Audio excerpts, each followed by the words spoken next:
this is Raman Gill.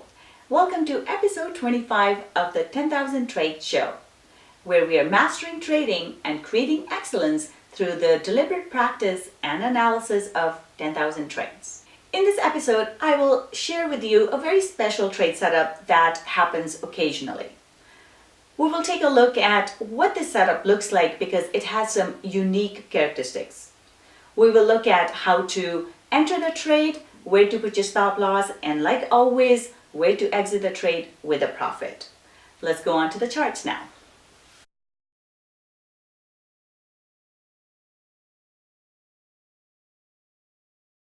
Here we are looking at an Aussie US dollar 15-minute chart, and we are going to look at how to trade an inefficient market move. An inefficient market move is a quick price move just in one direction. As you can see here, price just took off from this level and didn't stop. For the entire 15-minute, we get one candle, so it went up that high in just one quick move. There's absolutely no selling. All we see here are buyers in this move. This type of moves generally tend to happen if you hear some comment in the market on your news wires. You'll see a quick push in the price, or it may be due to a news event that comes out. You get a positive news and market just takes off. So that's what we're looking at here. So in trading an inefficient market move, what we're looking for is price to come back and fill this inefficiency.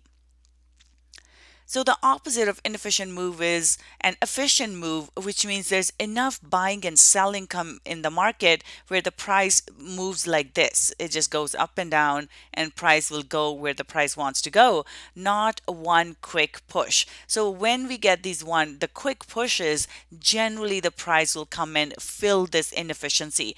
Think of it as a vacuum, and once there's a vacuum, it will get filled. So that's the thing that we are looking for. Just to bear in mind, these may not get filled immediately. We may see price push up to a higher level and then come back and fill that inefficient move. So be mindful of that. So in this case, what we're looking for is price to not break the high.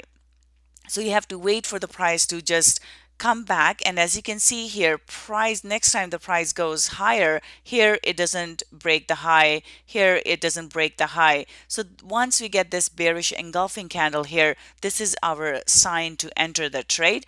And we will enter the trade at the close of this red candle. Stop loss goes above the high, above the pin here, just a few pips to give us some room to breathe, and then we are looking for price to go lower.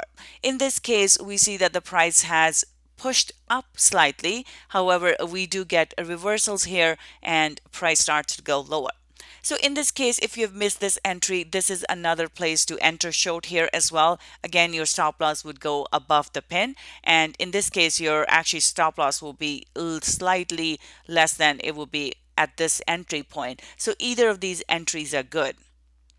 The key here is that the price does not break the high. If the price starts to go higher and it breaks this high, our trade is done. We would take a stop loss and be out of this trade, because generally you would see the price move up higher then, and that's not what we're looking for. So very important to know that the price does not break the high. So we need to watch out for that. So once we enter the trade here, we just stay in the trade till the price comes back to the support and resistance area where the price took off from. A lot of times price can go lower here as well, but our trade is done when the price comes and hits this support and resistance area where it took off from in the first place. In this trade, from entry to exit here, we are looking at 65 pips or $650 if we are trading one standard lot. So just to recap here, the first thing to look for in this type of a setup is an inefficient move, which is one quick move either up or down. So we need to see a vacuum in the price. Then we are looking for price to not break the high. Generally, when it's a strong move, price will just continue higher and not stop. we know that this is not a strong move when the price here, this is a 15-minute chart. So 1, 2, 3, 4, 5, 6, 7, 8, 9. 9 of these candles, 9 times 15 is it doesn't break the high. So that's the key thing, making sure the price stays below the high here. And once we get a nice engulfing candle, this is the first good candle we have in the short entry here. So we would enter the trade at the bottom of this bearish engulfing candle. Stop loss goes up top here, and we sell and wait for the trade to play out. And as you can see, our exit will be when the price gets to this support and resistance area, right to the level that the price shot off from. So this is our exit. 65 pips in this trade from entry to exit, or $650 with one standard lot. Thank you so much for joining me today. If you'd like to see more episodes like this, please like, comment, and subscribe below. I hope you enjoyed this trade. I look forward to sharing more with you in the next episode.